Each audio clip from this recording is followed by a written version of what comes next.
So hello and welcome back to yet another video of Bahi Khata by Sonal.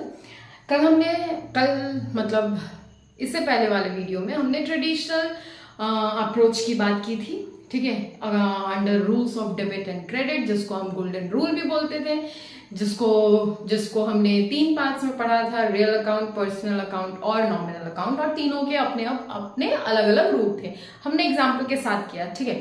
तो आज बात करते हैं मॉडर्न अप्रोच की, ठीक। तो मॉडर्न अप्रोच में हमारा 5 तरह का अकाउंट्स होता है, ठीक है। पहला कौन सा? पहला होता है asset account, second liability account, third expense account, fourth capital account and fifth revenue account. कौन कौन सा? Asset account, liability account, expenses account, revenue account and capital account, ठीक है। तो अब देखो, मैंने 2 साइड में लिखा है, आपको दिख रहा होगा, ठीक है। 5 तरह के अकाउंट्स होते हैं इन मॉडर्न अप्रोच, हमें पढ़ना है, ठीक है। अब इन 5 में 2 अकाउंट है जिनका रूल एकदम सेम चलता है, और 3 ऐसे अकाउंट्स है जिनका रूल एकदम सेम होता है, ठीक है। मैंने वो समराइज्ड फॉर्म में लिख दिया है, ठीक। तो बोलते जाएंगे, लिखते जाना, रफ नोट्स बनाते जाना। फिलहाल जो बोर्ड में है वो तो लिख ही लो, ठीक है।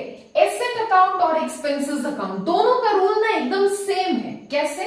तो अगर एसेट्स, या मैं दोनों की बात कर रही हूं, ठीक है, दोनों की बात, अगर एसेट्स या एक्सपेंसेस इंक्रीज हो रहा है ना, तो वो डेबिट हो जाता है, ठीक है।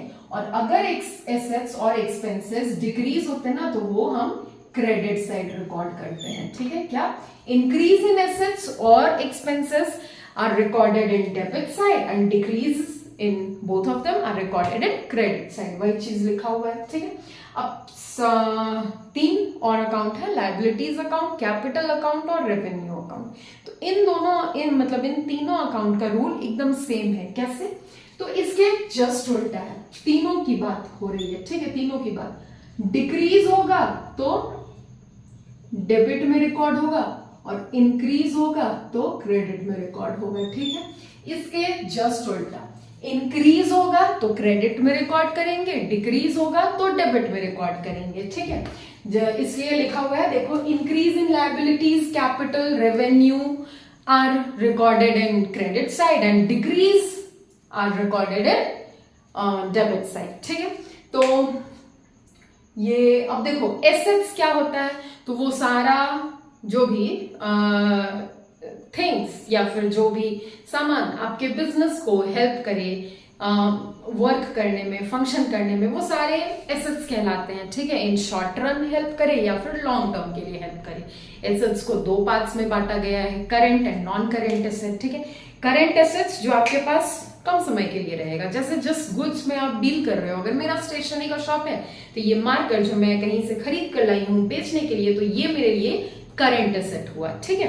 मतलब आते जाते रहेगा, कहीं से लाएंगे खरीद कर, फिर बेचेंगे, फिर लाएंगे, फिर बेचेंगे, ठीक है। तो ये ज्यादा समय तक तो रहा नहीं, ठीक है। तो अगर 12 मंथ्स, ठीक है, वो बिक जाए या चला जाए, मतलब 12 महीना तक ही वो हेल्प करे आपको प्रॉफिट कमाने में, बिजनेस रन करने में, तो वो आपका हो गया करंट एसेट। और नॉन करंट एसेट जैसे वो सारे एसेट्स जो आपको हेल्प करते हैं बिजनेस रन करने में, ठीक है, लेकिन वो बहुत समय तक आपके पास रहते हैं, आपके बिजनेस में रहते हैं, जैसे कि furniture, building, plant, machine etcetera. Daily तो आप प्लांट एंड मशीन बेचोगे कि नहीं, है ना, हर साल तो चेंज नहीं करोगे, ठीक है।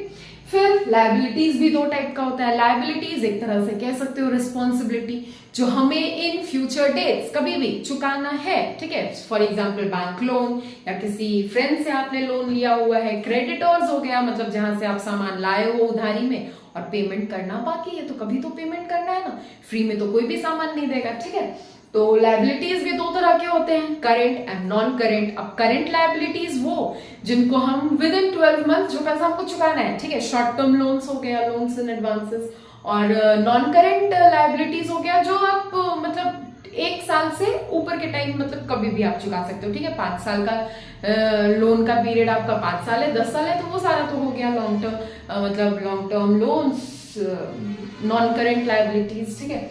फिर एक्सपेंसेस अकाउंट, तो एक्सपेंसेस मतलब सारे खर्चे जो आपके बिजनेस में होते रहते हैं, ठीक है, बिजनेस है तो खर्चा भी होगा, ठीक है। कैपिटल, अब कैपिटल पूंजी जो आप लगाते हो, मतलब बिजनेस में देखो पैसा तो हमेशा ही लगाना पड़ता है, ठीक है, लेकिन हम कैपिटल सिर्फ उसी को बोलते हैं जो हम इनिशियल स्टेज में जो पैसा अपने बिजनेस को स्टार्ट करने में लगाते हैं उसको ही पूंजी बोलते हैं, ठीक है। फिर आ गया रेवेन्यू। तो रेवेन्यू क्या होता है? वो सारा कैश का इनफ्लोज जो हम अपना सामान बेचें, जो भी हम गुड्स में डील कर रहे हैं, वो सारा गुड्स को बेचकर जो भी इनफ्लोज हुआ है कैश का, वो सारा रेवेन्यू कहलाता है, ठीक है।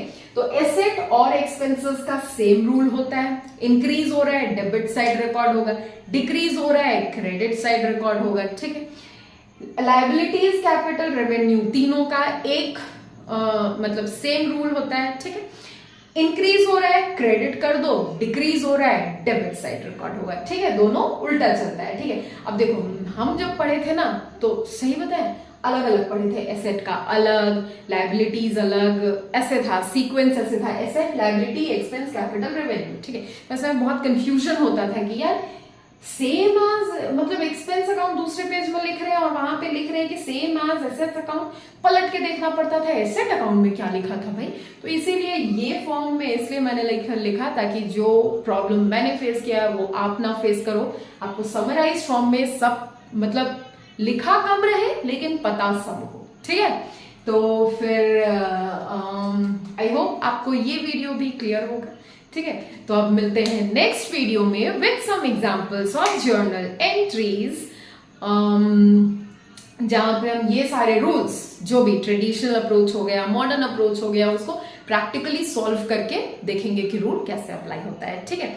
तो फिर क्लास 11 में आप नए हो, इधर हम नए हैं, तो साथ मिलकर बढ़ते हैं, पढ़ते हैं, सीखते हैं, समझते हैं और एंजॉय करते हैं अपनी जर्नी को।